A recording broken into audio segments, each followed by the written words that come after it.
Chinchpada railway स्टेशनवर अनोळखी इसमाचा मृतदेह आढळल्याने खळबळ।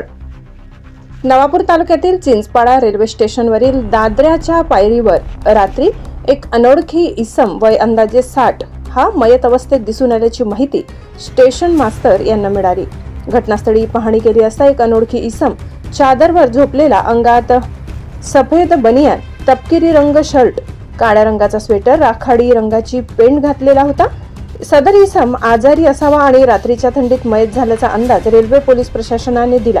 घटनास्थळी रेल्वे पोलीस उपनिरीक्षक श्यामसिंग वडवी यांनी पंचनामा करून मयतास शवविच्छेदन करण्यासाठी विसरवाडी रुग्णालयात घेऊन जाण्यासाठी अक्षरशः तारेवरची कसरत करावी लागली होती। मयत इसमाला घेऊन जाण्यासाठी सोय उपलब्ध नसून नवापूर तालुक्यातील विसरवाडी येथे शववाहिनीची किती गरज आहे हे या छायाचित्रातून दिसून येत आहे। तसेच विसरवाडी येथील घनश्याम पवार व त्यांचे मित्र यांनी देवदूत बनवून माणुसकीचा हात दाखवत मयत इसमा स्वतः दुचाकीवरून शवविच्छेदनासाठी विसरवाडी ग्रामीण रुग्णालयात दाखल केले। परिसरात शववाहिनीची मोठ्या प्रमाणात मागणी होत आहे, तरी प्रशासनाने अशा गोष्टींकडे गांभीर्याने लक्ष देणे गरजेचे आहे।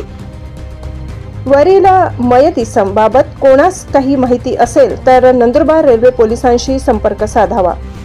विसरवाडीहून आमचे प्रतिनिधी गणेश सोनवणे।